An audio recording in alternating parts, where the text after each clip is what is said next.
My name is Elroy Reed, and I'm the Executive Director of the Soaring Eagle Publishing Company.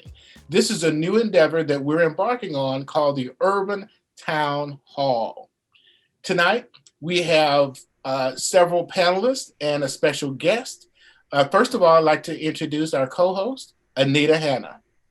Anita Hanna is a current 24-year veteran of the Waukegan Public School District. She served on that board that number of years, and she's also a Master School Board member. She's also known for her extensive work in supporting and encouraging young people. Anita? Good evening, everyone, and honored panelists and guests. I'm glad to be here tonight, and I hope that we can give you information for you to use and to hopefully live by. Next, we have William Chris King. He is a law enforcement officer, a football coach, and a community activist. Good evening, everyone. I'm just glad to be here, and hopefully we can take something from this meeting and apply it to the communities in which we're in. Next, we have Lionel Farmer. He's a former Waukegan police detective and community activist. Everyone, it's just a pleasure to be here, and I'm just looking forward to this. And I'd like to thank Mr. Reed for allowing me to be a part of this panel. And again, I'm just looking forward to the conversation and seeing what we can do to try to resolve some of the issues that are going on, especially in Lake County. So thank you again. Thank you, sir. Thank you. And we also have Tara Thomas, former president of the NAACP. She's also a school administrator for the Zion 6 School District in Zion, Illinois. Good evening, everyone. Thank you for inviting me to be part of this illustrious panel. I feel quite honored. All these people are very esteemed in their own right. So thank you, and I'm looking forward to it. And last but not least, we have Mayor Leon Rockingham Jr. He is joining us as a special guest tonight. He's the Honorable Mayor of the City of North Chicago. Thank you, Elroy, and it is an honor to be a part of this distinguished panel. I think it's going to be a very enlightening evening, and I look forward to the discussion. Thank you. Thank you. So, and thank you, each one of you, for joining us tonight. Each week, we will explore at least two topics that are relevant to the African-American community in an effort to bring enlightenment, to identify creative solutions to problems that exist, and celebrate the diversity that's in our community. Our two topics for this week are the two topics that are the most prevalent in our society right now. And those topics are the 2020 elections and the COVID-19 pandemic. Chris King is going to be our conversation starter on the 2020 elections. Chris. All right, guys. We all know that we now have a new president-elect.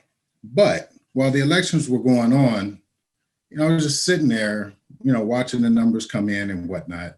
And I saw the race really close, and I didn't understand why. There were 73 plus million American citizens that voted for Donald Trump.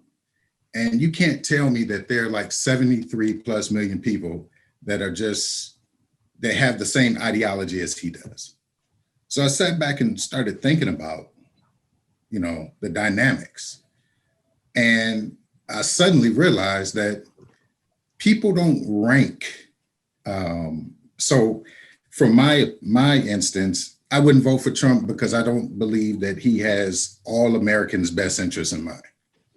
And, saying that, I think that people are looking at things differently. They're ranking, let's say, racism.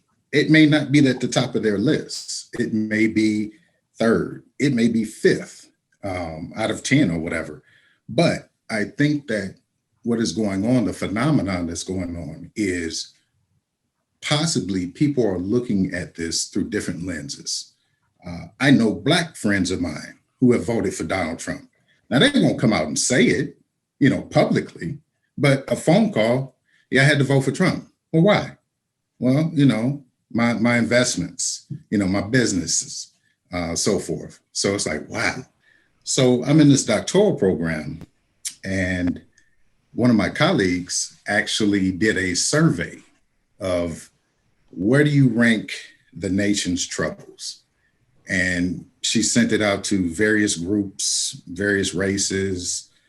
And what she found out was people did not think that racism was like high up on the list. They didn't think that, as bad as it may seem, COVID is up on the list.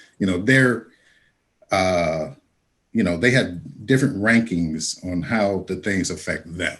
So my question would be, what do you feel about that 73 million voting for Donald Trump? Anybody can jump in at any point. I think first, and Mr. King, I think you hit it kind of on the head when you said that, a lot of people, though racism, I think, is a big factor in it.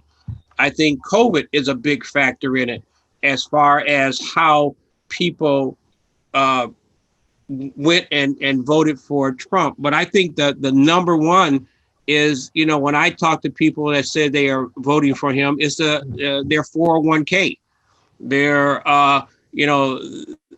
investments, that they have.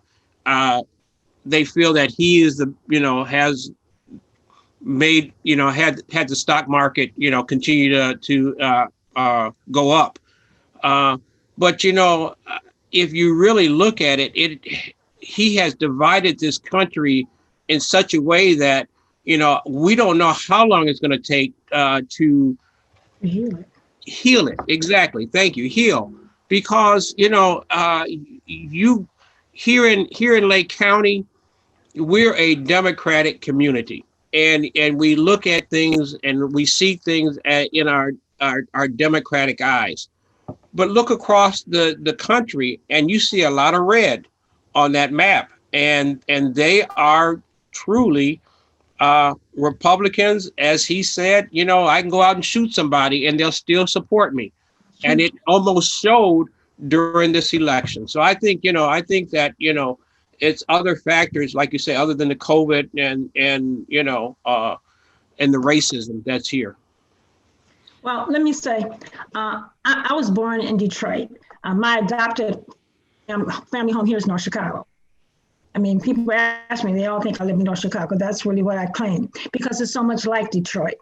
But my first cousin, is the lieutenant governor of Michigan, Gavin Gilchrist. And what went on there was a disgrace. When there was an attempt on his life, which they didn't mention, as well as the governor, strictly because they were trying to do the right thing. I know here, the North Chicago mayor months ago told people not to go to an event. They went anyway, and they got sick. People don't want to listen to the politicians who are looking out for their behalf. So it may be more. I have investments, but my investments didn't tank when Obama was president. Mm-mm. So I kind of take issue with people who think, well, if the Democrats got in there, we try to all be poor. My taxes went up when Trump came in and said that I was going for tax cut. I've never had to pay taxes, but I have paid them the last 4 years. And, maybe more income, but definitely my tax bracket went up. I think there is hate in this country. I think that what Trump brought out, if I'm a historian, my first degree, I have 3 degrees, my first degree is in history. And if you read the Third Reich, this man didn't do anything that was unique. This is Hitler's playbook. Hitler lost his first election when he ran, so did Trump. Hitler ran the next time on hate of the Jews. Hitler ran on hate of Hispanics. He wanted to build a wall. Hitler wanted to destroy Jewish people. If you allow this man to do what he wanted to do, it's a playbook. You divide. He ran on hate, and so did Trump. But hate lost this time. I was very glad to see democracy rose to the top, because I was concerned. Because this man, the only way we were going to have a fair election was if he won. So if he didn't win, something had to be wrong. He went and tried to have a recount of Michigan yesterday. Yes. It's crazy. Thank God a Republican stood up and said, this is wrong. There's nothing wrong with the Wayne County vote. I'm from Wayne County, and the vote was legitimate. We had an honest and fair election. And if the only way we're going to have a fair election is for you to win, we're tired. It's enough hate. And I agree with the mayor. I don't know how long it's going to take for us to heal, because some people's true colors came out when they said, "Let's make America great again." Well, now we are going to make America great again. There wasn't, because now we're going back to democracy. Yeah, there wasn't nothing wrong with America as it was. No, it was and it's going to be great. fine. It's going to be better now because it's got to be. I got to follow up to that, and not only questioning that aspect of it, but also, we talked about the state of the nation, the traumas went through, right? And how do we get back to being a healthy nation again? Yes. And my question is, what is the state of our democratic government? And then understanding what the state is, how do we fix it? I tell you, if I may, going back to what you said about the 73 million voters for Trump, Trump has been touting them for a very long time. They felt safe with all of the racism, the name calling, all of the factors that they believe in this delusional man. And the books say it, okay, that he's delusional. But the different lenses, I heard on the Bloomberg report, and you were talking about the investments and the stock market. Everybody, he said, oh, if Biden get in, that the stock market's gonna plunge and everything.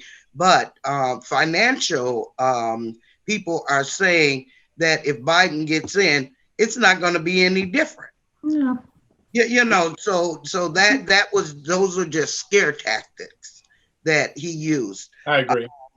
And I have I oftentimes comment on the little comment thing, and you would not believe the hate that the people that were supporting Trump.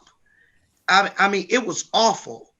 And they talked about everybody. If you didn't support Trump, okay, you were the worst thing in the world. Okay. But I got to thinking, how are they following this man that every time he opens his mouth, he lies? And they have done all the fact checking and everything, okay? But you still have people believing everything. And democracy, we need to get it under control now, because at this point, like in the presidential election, I mean, with the presidential elect, they're not getting the information that they need to do what they have to do for the country, right? Trump has torn down America, the democratic republic as we know it. And now they are going to have to, as Mayor Rockingham said, we don't know how long it's going to take to get things back. So democracy, I don't know. Maybe we're going to have to put another definition to it. Well, we haven't heard from Lanier Farmer. Farmer, do you have another perspective that we can introduce into this dialogue? Well, going back to what Mr. King has said, and the mayor, well, practically everyone, I'm not surprised at all, because I remember what was it, like maybe 2015, when Trump said he was going to run and he really kicked it into gear and everything, and that escalator ride. I don't think, when it comes to healing, I'm not looking for this country to heal. I don't see how it can heal, because has it ever been healed? You know, if you go back in history, we're talking 400 years that we've been beaten down, and other ethnic groups have been beaten down. It's always somebody under somebody's foot, and usually it's us. So we're talking about, you know, like this is something out of the norm, but to me, it's not out of the norm.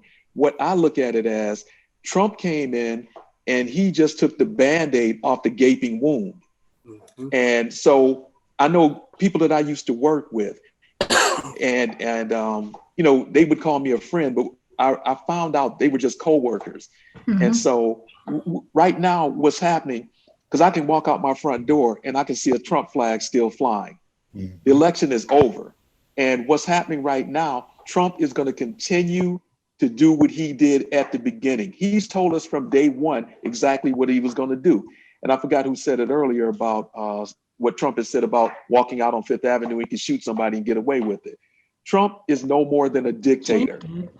That's all he is. You see the people that he admired, you know, the from North Korea and other some of the communist countries, and the things that we've seen Trump do over the years, that military, whatever that fiasco he had in Washington, spending all that money to stand there like he was a dictator, all the stuff like was said earlier that we've seen from Hitler and other dictators. And so it's just going through history if we just look at it.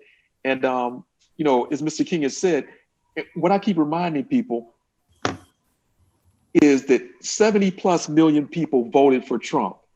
And I truly believe, had it not been for the COVID situation, Trump would have been reelected.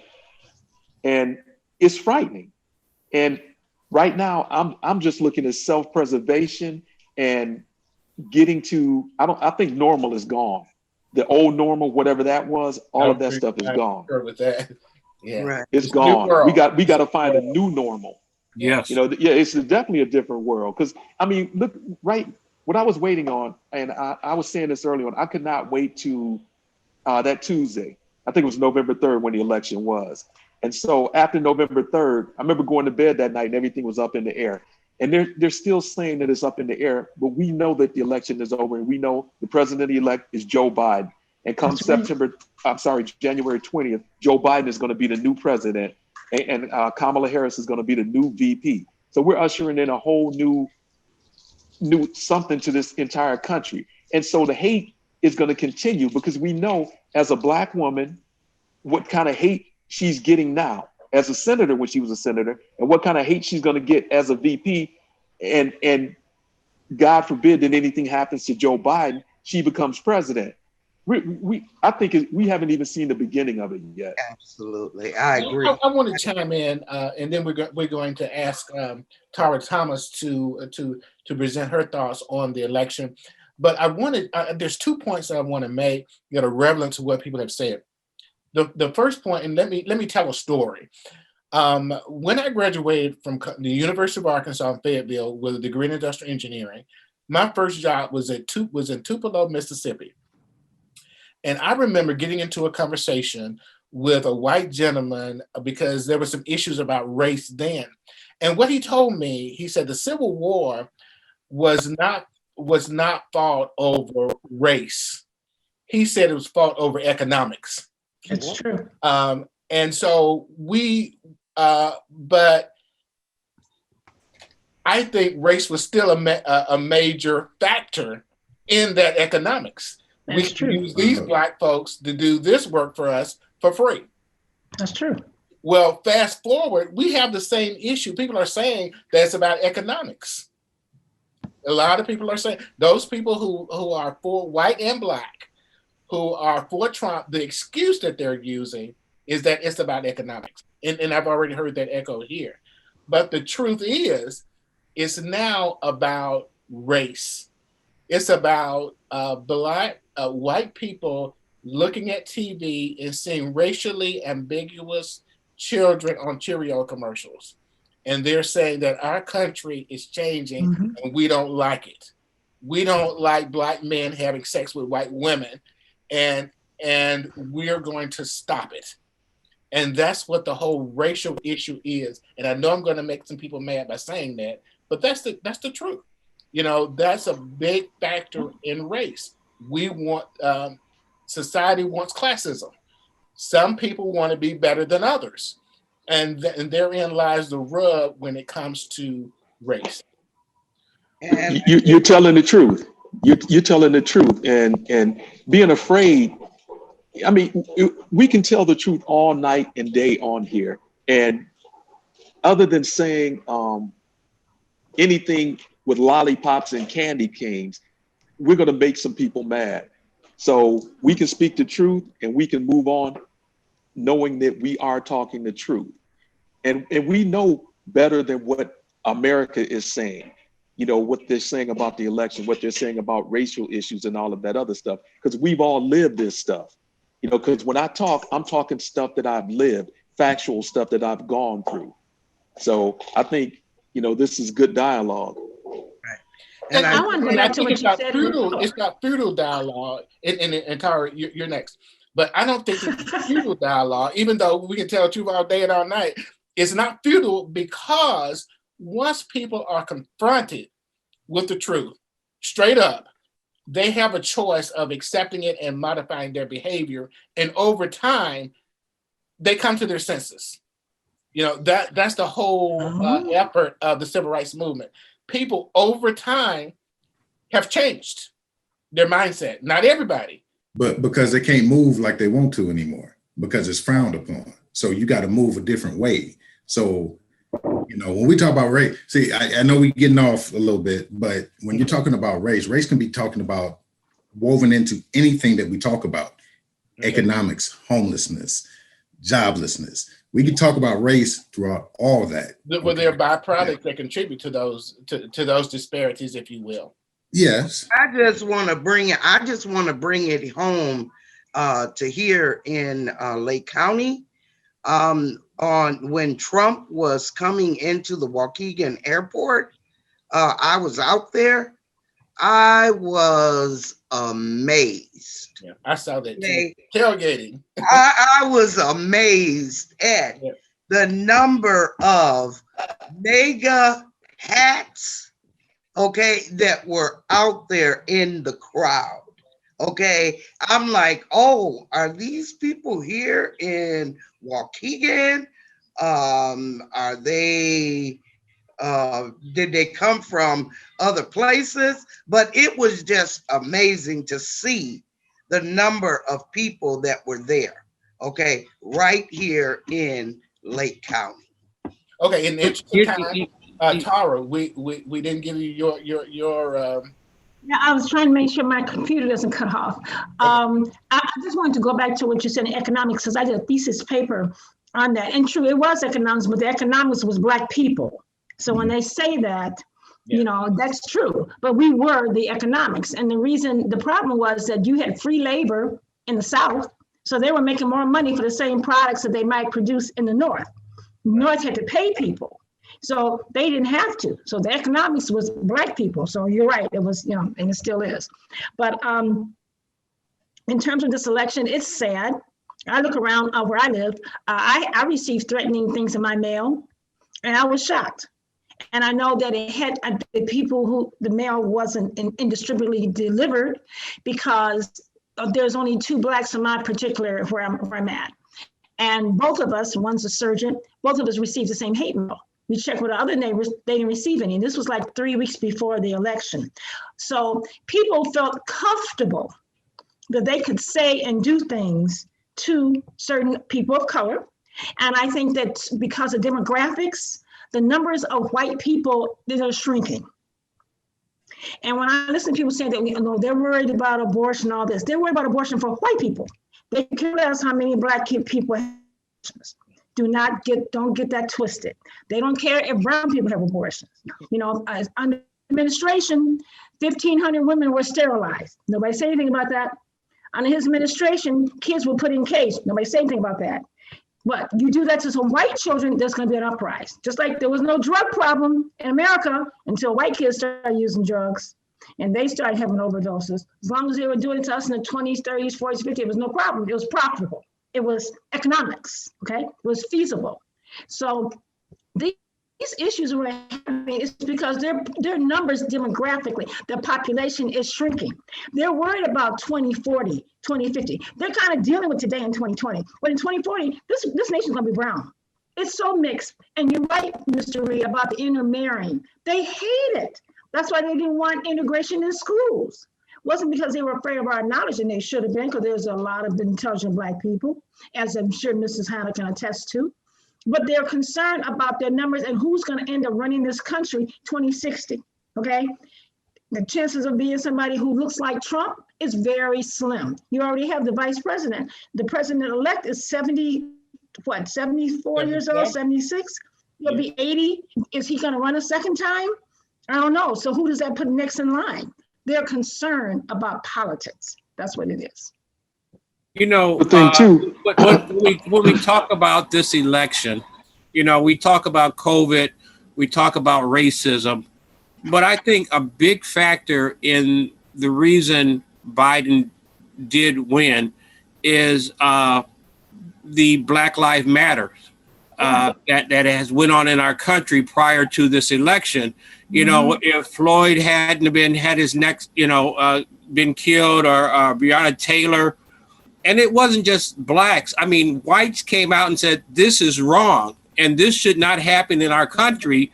And Donald Trump supported it.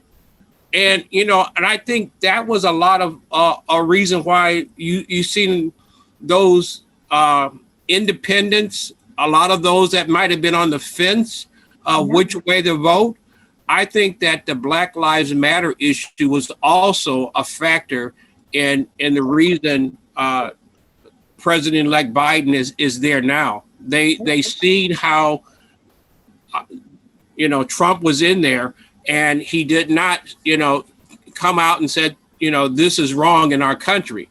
So and it wasn't just Black lives. I mean it was us as Black people, but if you looked at those that were out marching, it was a lot of white that were out there also in support of it. So I think that was a big difference also.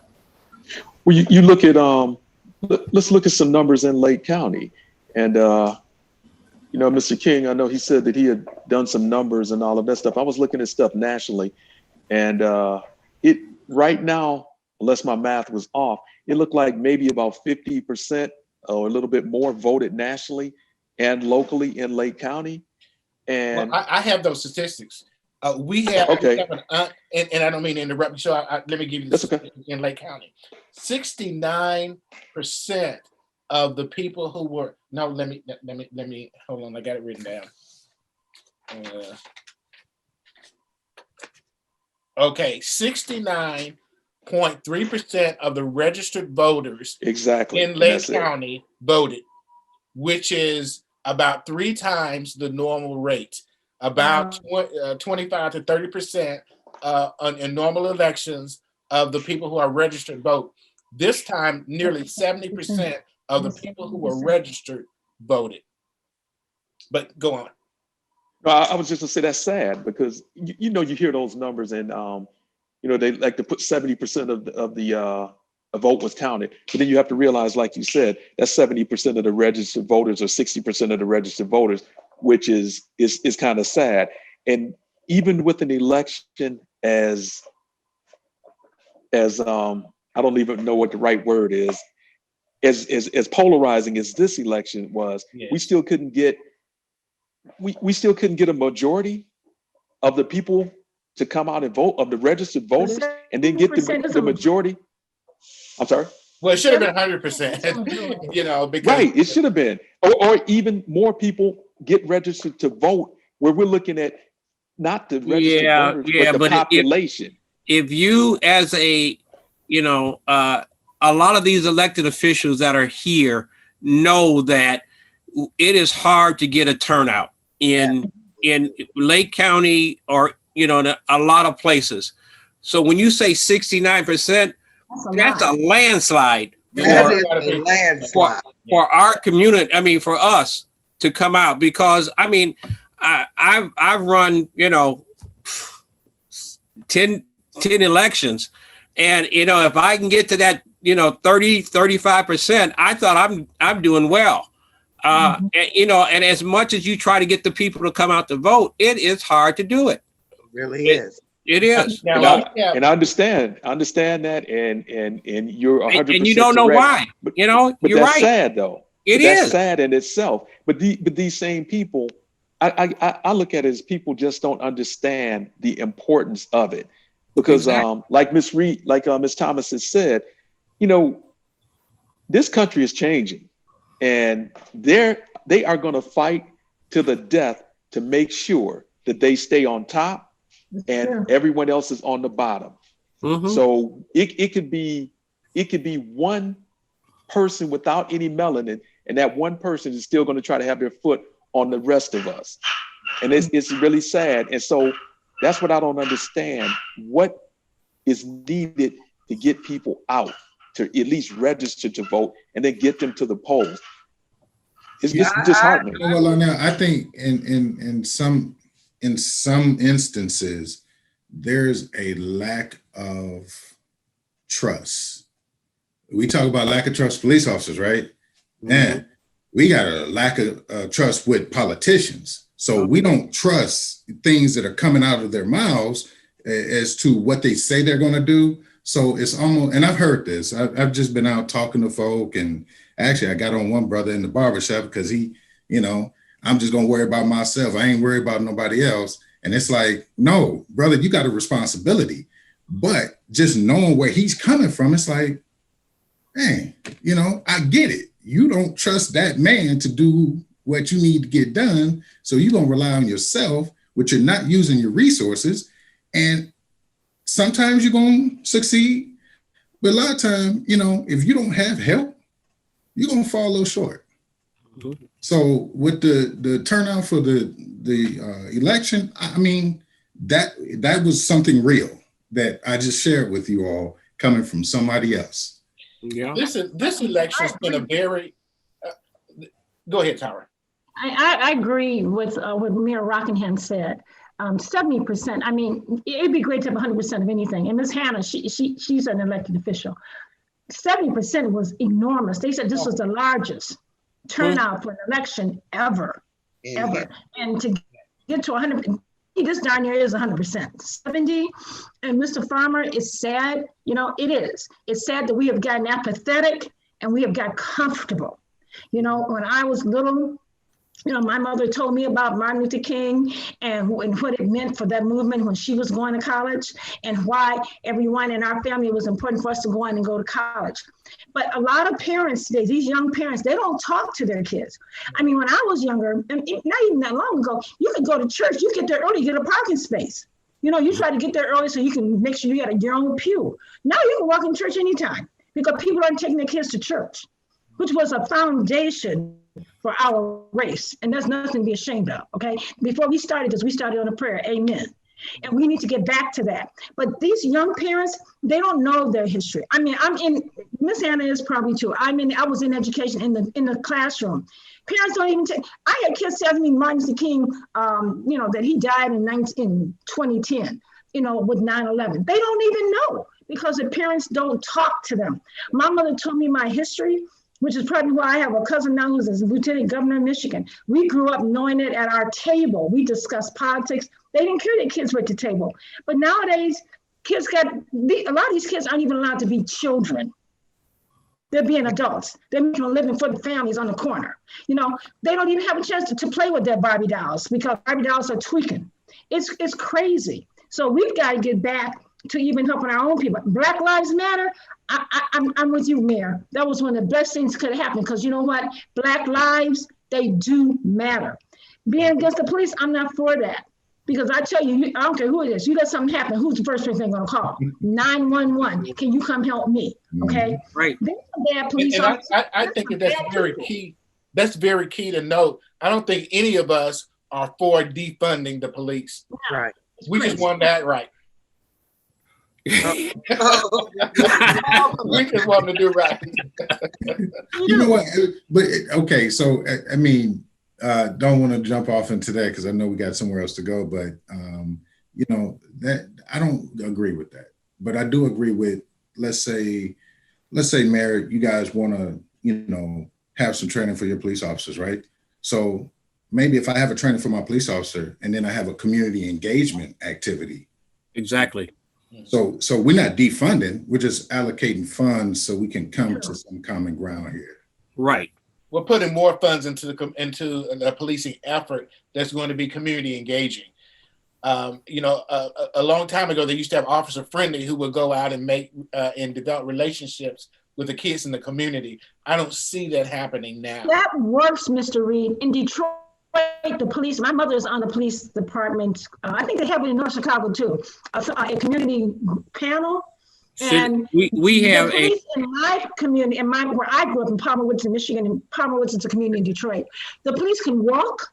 They know the kids. They're not afraid of them. They have Halloween parties for them every year.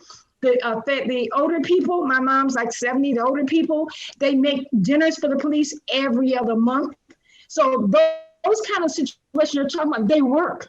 They do work. They do. And we have a citizen police academy. Yes. It's unfortunate we haven't had it lately, but that was one of the best programs I think we ever had. It was like an 8-week program. You come on a Thursday and you get a chance to interact with the police officers that are there. You go through different situations that the police officers have to go through on a daily basis, and those citizens that went through that program is one of the best advocates for our police department right now. When they see that, when they go on that call, they don't know. And, I know Linnell and King, you guys know it. They don't know what they're going to run into. Each and every call that they go to, it's going to be different, as a different situation. They don't know if, when they get a call with a man with a gun, if that person is going to be talked down, or are they going to have to draw their weapon on them and have to do, force. But these citizens that went through that police academy, they teach them a little bit about fingerprinting, traffic stops, investigations, and they get to know that officer to a point where, almost to a point where they know the family.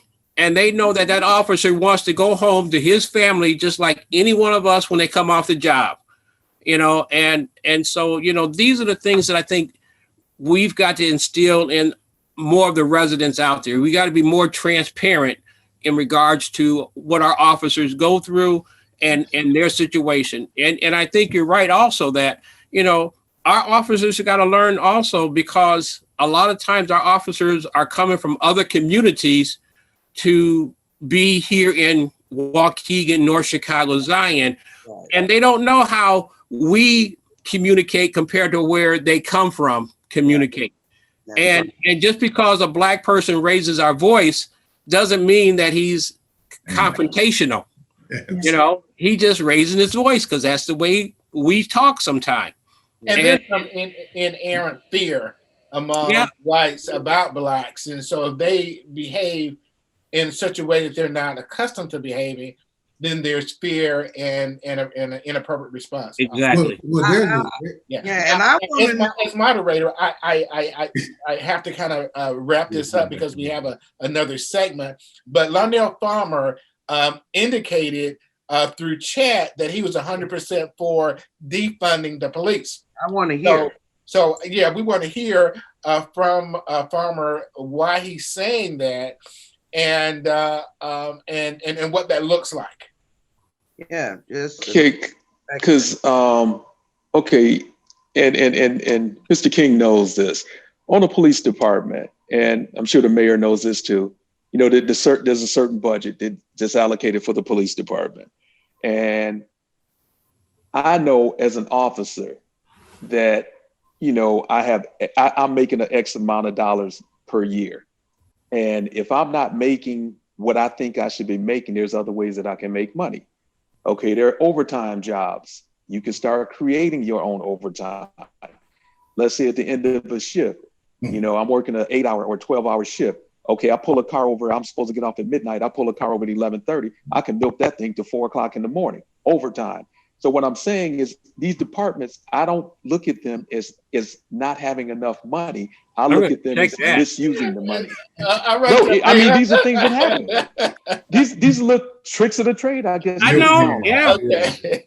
But it's real. It's it's real. So real. you have officers that part of their personal budget is that overtime is written into their budgets. So if that overtime goes away, let's say this legitimate city jobs that, let's say North Chicago or Waukegan is having a festival, they need X amount of officers. So that stuff is into their budget. So then you look at that. Then you look at the lawsuits that are happening, all of this stuff.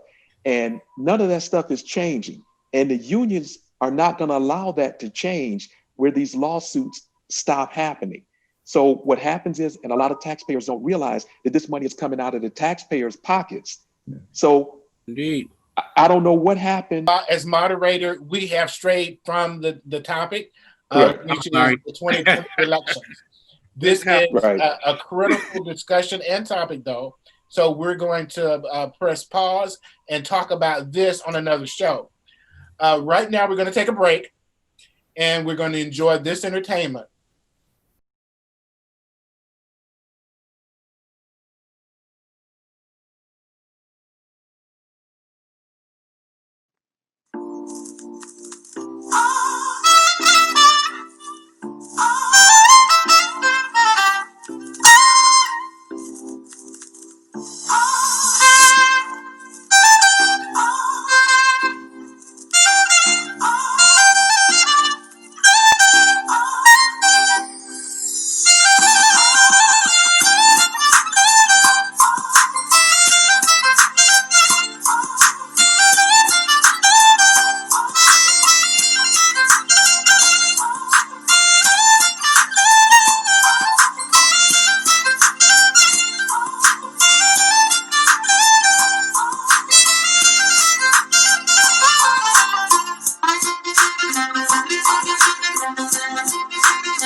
Greetings. We're back with the Urban Town Hall with our featured panelists, William King, Lonnell Farmer, co-host Anita Hanna, Tara Thomas, and the Honorable Mayor Leon Rockingham Jr.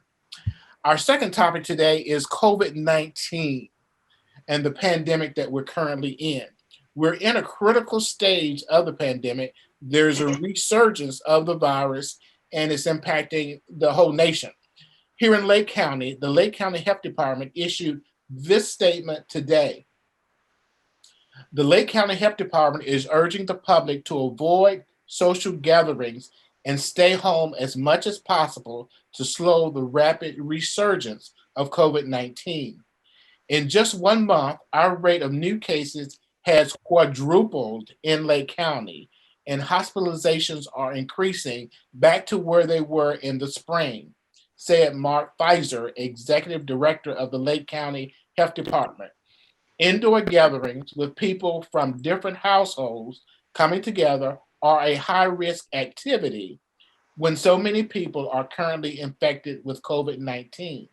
At this time, we recommend strictly limiting indoor gatherings to members of only your own household.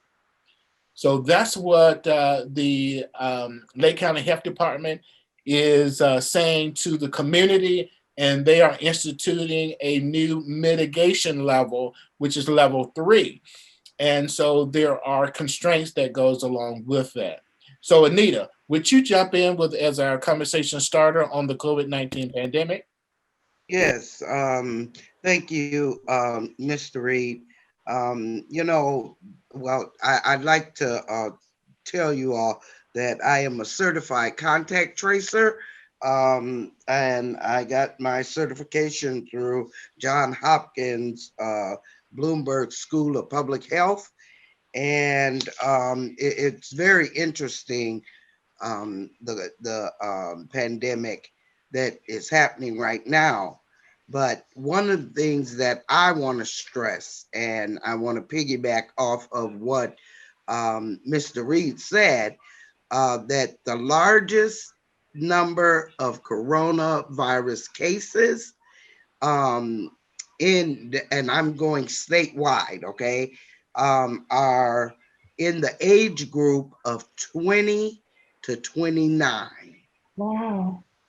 And and here's the thing, they aren't dying of the COVID, but they are spreading it to the older people. They could be asymptomatic. They don't know it. They don't wear their masks. I I do try to encourage those that I come across to put a mask on. I even have a couple boxes of masks in my car, and I hand them out when I see the young people. But I was listening at um, a live show, and they were really leaning toward that they're just living, that it's their right to go out to the clubs. It's their right to gather with each other. And it's not being taken seriously, that people are dying. And in Illinois alone, okay, 551 1,957 cases of COVID. Okay. And this has been since it started. Um, and we've had in Illinois, the number is really fluid, but the last one I saw was 10,504 deaths of people that have succumbed to the coronavirus. And I like to also say hospitals are becoming full again with COVID patients. And one of the disadvantages of all of the hospitals being overwhelmed with COVID patients is that how people have their normal illnesses and reasons to go to the hospital, whether someone is having symptoms of a heart attack, asthma, what have you. But those things are being, having to wait because of the large number of COVID patients that are going into the hospitals. I have a question for the mayor. Um, and when I heard you were going to be here as our guest, I say, oh, I got a question for him. And what is the city of North Chicago doing to battle the coronavirus? What are you doing, Mayor? And Well, I'll give you the second part of that, and then you can answer. And okay. are you considering opening a testing site in North Chicago? We have one in Waukegan, but it's like I'm gonna say hundreds and hundreds and hundreds of cars on a daily basis. If the young people wanted to go and get a test, they're going to be deterred from getting a test because they're going to have to sit in a line of cars for hours and hours on end. And they're not going to do that. So I'm just wondering, Mayor, could Well, let me just answer the first or the second question first. In regards to trying to open up a site, the sites are kind of designated through the Lake County Health Department.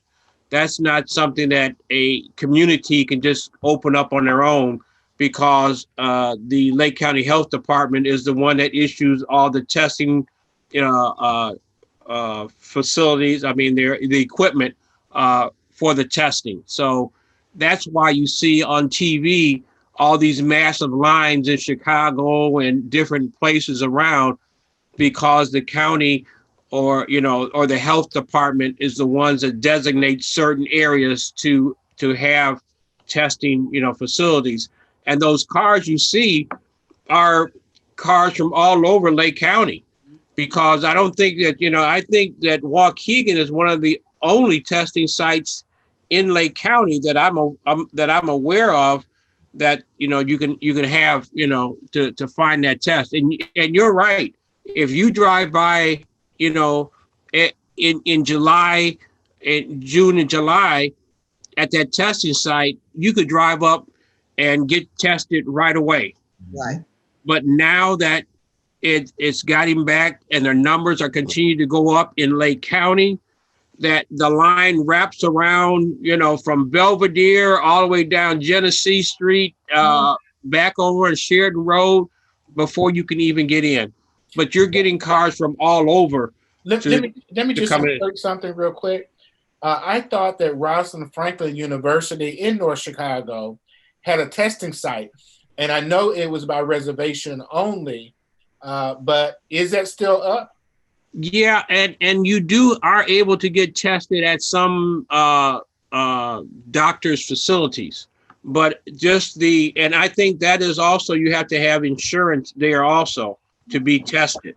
Okay. So, but to get a free test, again, that's the Lake County facility in Waukegan. But yeah, I mean, you can go to Lake Forest Hospital and get tested, but I think those, again, you might have to have your insurance papers to do that. And just to piggyback on that, like Miss Hannah said, as our numbers grow and the hospitals are getting full, I just happened to be at Lake Forest Hospital just last week, and I asked them, I says, well, how are things going in your hospital with the coronavirus? And they said there are 100 and, don't quite quote me, about 104, 105 bed facility. And they pride themselves when they open it as a single room. Is no longer single. It's, semi-private to, because they have to double up in the rooms now just because of the coronavirus. And it continues to grow. People don't realize this is real. It's a blessing to know that there's a vaccine coming, but the vaccine has not been out. And as long as there's no vaccine, people can get sick, people can still die from it. You asked, what is North Chicago doing? Mm-hmm. First and foremost, here in North Chicago, at least for City Hall itself, we're only open Monday, Wednesday, Friday to the public, just to try to cut down on the number of people that are coming into our City Hall, and the interaction in our City Hall. And if you come into City Hall, of course, you have to have a mask. We have hand sanitizers throughout the whole building. So, you can try to, wherever you go. We also have masks at the door. So if you don't have a mask, there's a mask available. And City Hall is also, we've got plexiglass up throughout all of our City Hall. We have markers where you can stand.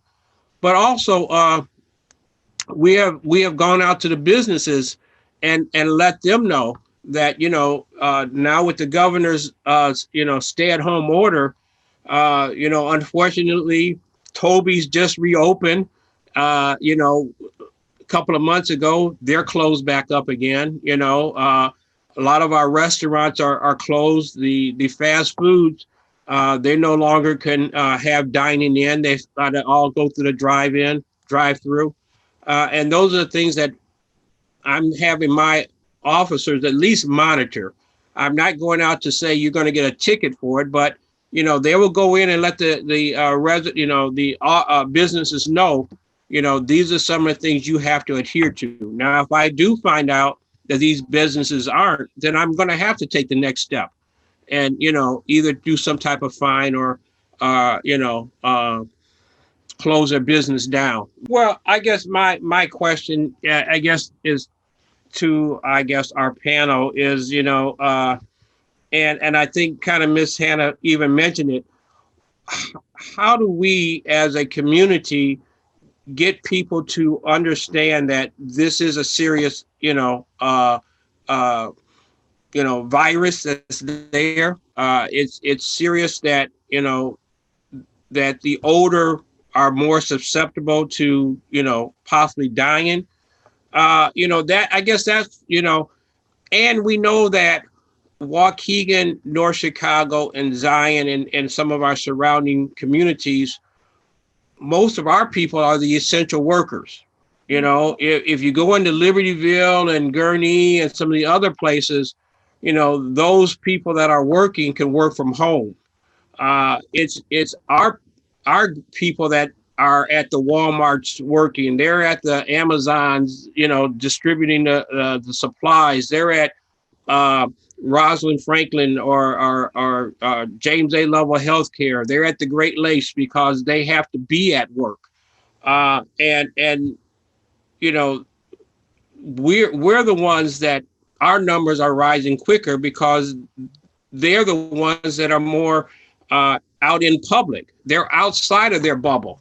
So how do we as a community try to get that word out, and then also just try to keep the people safe within, our community?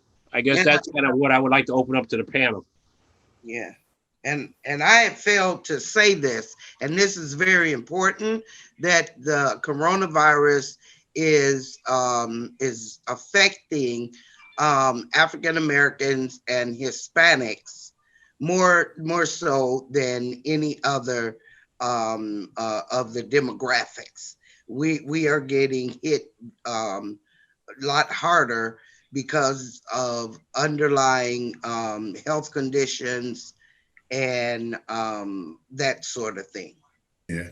I think that you're going to have people need to know really how bad this virus is and how it really affects. I personally lost 5 close family members. I'm from Detroit, and Detroit got hit very hard this summer. I mean, very hard. And when I found out what that virus does, how it actually just locks your lungs, I didn't understand. I thought it was a flu. I didn't have a lot of knowledge on it either. I listened to Miss Hannah, and I've acquired more knowledge just today than I had yesterday. But if they knew that the virus actually attacks your lungs and it cuts off your oxygen, you cannot get oxygen, which is why you have to go on the ventilators.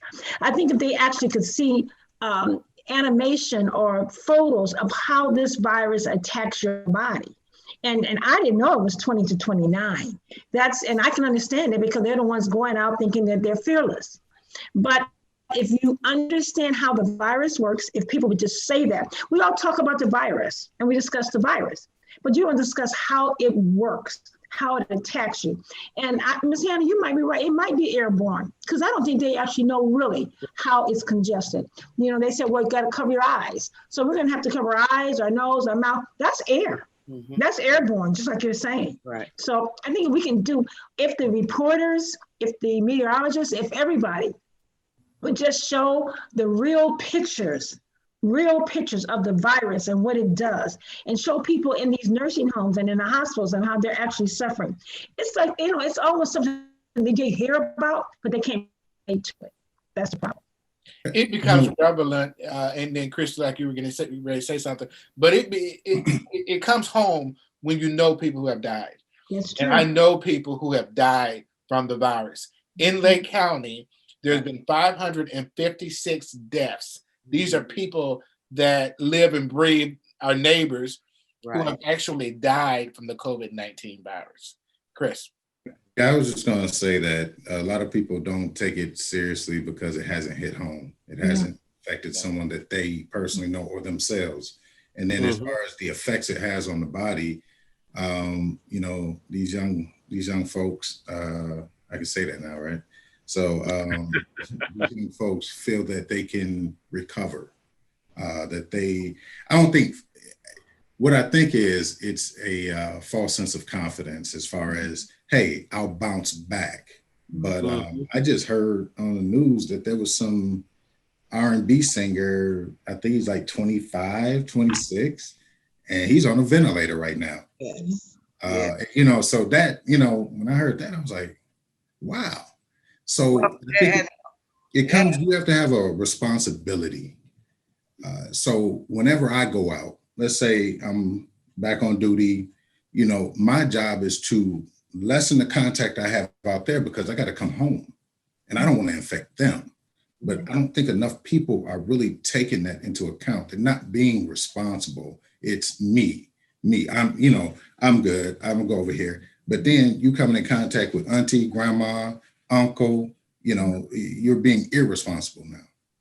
Right. And I tell you, they are, let me say this one last thing. And see, you talk about the effects. When you have the coronavirus, they are now finding that there are lasting residual effects that people are suffering. Yes. And it's all from they call it foggy mind. They smell. You know, you're breathing.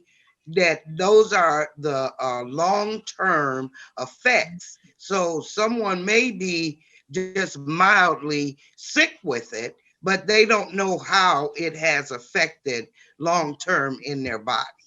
Well, also this little antidote I heard that they've created. Now, first of all, you know what? I like to delve into history.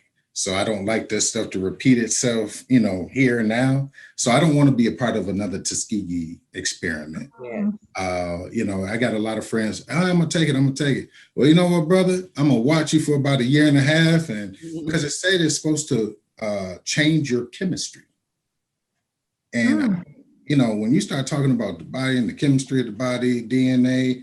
What does that mean? Are they going to be walking zombies? Hey, slow down. First of all, I need to research this and I need to have no more questions about it and then maybe I'll put that in my body. But until I research it, I'm not moving one iota. Lionel, you haven't weighed in on this topic. I'm with Mr. King on that last point that he made about these vaccines and everything. They're rushing this thing through. And then we know too many times, like he said, history has shown that either we're experimented on and or we're the last ones to get the viable, real antidotes and all that other stuff for vaccines, in whichever way you want to call it.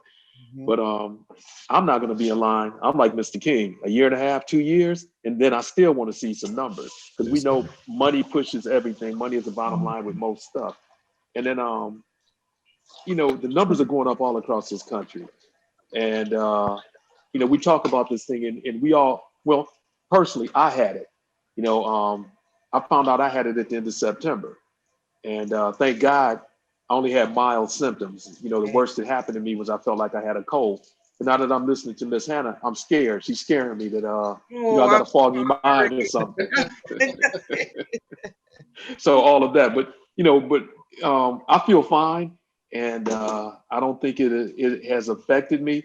But when this thing first started, you know, when they say it was back in March, you know, we cut everything off. One thing that I love to do was go to the gym and work out. I stopped. I haven't been to the gym since March. And so I've curtailed everything that we do. You know, we haven't been home, you know, in almost a year and a half, coming up. Yeah, a year and a half. So it's up to people to do it. And we're talking about young people. Well, what about these people, what are they calling themselves? no maskers, no mask wearing, you know, the movement where, you know, you Right. can't make me do what Right. our That may be constitution, you know, all of that stuff. Yeah. Right, all of that stuff. Because I was standing in line. One thing we were doing around here, since we couldn't go to the gym, we were bike riding every morning. We'd hit the bikes and bike ride and then come home and exercise. So what was happening, I was in the bike shop seemed like every week because, you know, tires, tubes with thorns and all that stuff. And what they were doing was limiting the number of customers in the shop. So if there was 3 employees, there were 3 customers in the shop. So there was long lines outside of the bike shop. So I'm standing out there with my mask on. I'm maybe 4th or 5th in line. And this old white guy comes up and he goes to the front of the line and they keep the door locked and he tries to open the door. And the people in front of me were telling the door is locked. And he said, is this line to get in? It's like, yeah, what do you think we're standing in this, you know, this heat for? And so he goes down the line. He has no mask on. He's screaming at everybody. And then he comes to me and I'm like, man, I'm telling, you know, don't say anything to me. It's hot out here. All I want to do is get in here, get my bike fixed and go home. I don't want you in my face. Then he starts with the racial stuff. You know, I bet you pick cotton. You don't look like you ever worked a day in your life. You know, why are you wearing that mask? You must believe in Nancy Pelosi and Chuck Schumer. And I'm looking at him. I'm like, wow. You know, 2 seconds ago, I'd have knocked you out. But, you know, but it's that kind of mentality. And we've seen all the videos and all of this stuff. So I think it just comes down to people. They do what they want to do. And when it comes to our community, we know young people, old people, we know these people know it, but it's just, where do they prioritize it? Mm-hmm. You know, it's not important right now because I don't have it, but I'll go to the club and risk getting it because I don't want to miss what's going on in the club. You know, that mentality. So, but believe it or not, some young people are going to see this show. And what are we saying to our young people? Mask up. Well, personally, I'm saying the same thing I'm saying to anybody. It's you know, real. take it seriously, like Ms. Thomas said, it is real. And we all know somebody that has had it, died from it, or was seriously, you know, Debilitated. Debilitated. Well, I'm going to do a couple of things because we're at the end of our hour and we need to wrap up. So we're going to give everybody about a minute to make closing comments. But I want to give you some quick statistics and make a point from the statistics. The number one group, according to the Lake County Health Department, the age range for the most highest number of cases are young people 20 to 29 at 5,968. The next highest group is young people under 20, 5,041. Now, the exact flip of that is true for the people who are dying. Mm-hmm. The highest number of people, the highest category of people that are dying are the ages 80 to 89. The next highest is 90 and over. The third highest is 70 to 79. So these young people are bringing it home. Yes. And giving it to mom and dad and grandpa, and they're dying because mom and grandpa and all those folks are they're homebodies. So that's an implication of not wearing the mask, watching your distance, and being safe. Final comments? Farmer, let's start with you. Well, my final comments, this has been interesting. And I hope and pray that we can come up with some viable solutions to the topics that we're talking about. And I have no doubt that we can. And, you know, get this information out to the public, and we can learn from one another, and you know, we can continue this because I think it's a great idea. And again, I thank Mr. Reed for giving me the opportunity to be a part of this panel. And I'd like to thank each and every one of you guys also. I think I know everyone on here except for Ms. Thomas, and it's a pleasure meeting you. And I'm looking forward to what's going to happen down the line, you know, and I like this. I like it. Anytime I can run my mouth about things that I think I know about, I'm ready. Thank you. Thank you. Mr. King. You know, I just want to thank you guys for having me. Thank you, Mr. Reed, for extending the invitation. If there's one thing that I can leave with now, is just that I want to impress upon, our communities from which we come from, that, it takes a community to raise up a child, but it also takes a community to speak the same language, to understand where we are and the responsibilities that we do have. So, going out to the clubs, or, you want to, go here and congregate with a great group of people, a large group of people, just take a stand back and just think about your loved ones. And I digress. Thank you. Mayor, you're next. These are final comments. Well, first of all, I want to thank this panel. It was a great conversation. I really enjoyed it. But just to kind of wrap things up with the corona virus and things, we like you say, a lot of us have lost loved ones, as it's been said.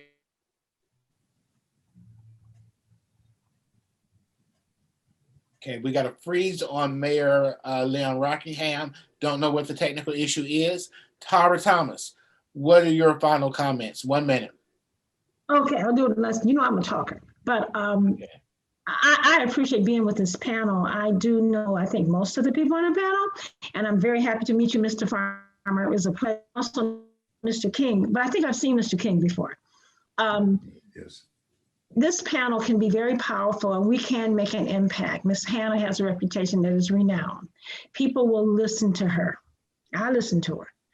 They'll listen to you, Mr. Reed. And this panel is necessary, and I'm so happy that you brought the urban conversation together, because people are looking for conversation. That's why podcasts are so popular right now. They're looking for answers, and when you have a respectable panel, people do listen. So thank you for including me. I feel very honored, and I'm going to try to live up to this. Thank you. You're a valuable asset to the group. And we have our co-host, Miss Anita Hanna. Well, I wanna thank each and every one of you. I look forward to our next urban town hall. I say talk show. I look forward to each of you coming back, and I love the fact that Mr. Reed is producing, and I like that, and everyone here contributed, and I already knew that was going to happen, and just thank you. I'm honored to be in a group of distinguished individuals too. So thank you so much. Thank you, Mayor, for joining us. Absolutely. Ms. Thomas, Mr. King, Mr. Farmer, and you all have a great evening until the next time. Well, we want to come back to Mayor Leon Rockingham, and I think he's rejoined us. Yeah, there he is. Mayor, we're wrapping the show up, and you got cut off. You were giving us your closing comments. Would you be willing to share those with us again? Again, I just want to thank everybody. I really do appreciate it. I think these are good ways to get to the, residents within our community, and, throughout, especially now that, going over the internet, you don't know who you may be touching. And I think this is just a good way of expressing, things that are going on and how they affect all of us. Thank you. Thank you. This show will be streamed over Facebook, Instagram, and YouTube on Thursday night, 7 p.m. We'll probably repost and rebroadcast. So if you don't get to see it on Thursday night, you'll get to see it at some point after that. In 2 weeks, we'll be back with 2 more very important topics with our panel and with a special guest. This has been the Urban Town Hall meeting with our co-host, Anita Hanna, with our panelists, William King, Lionel Farmer, and Tara Thomas. Thank you for being with us, and thank you for watching. Have a great day.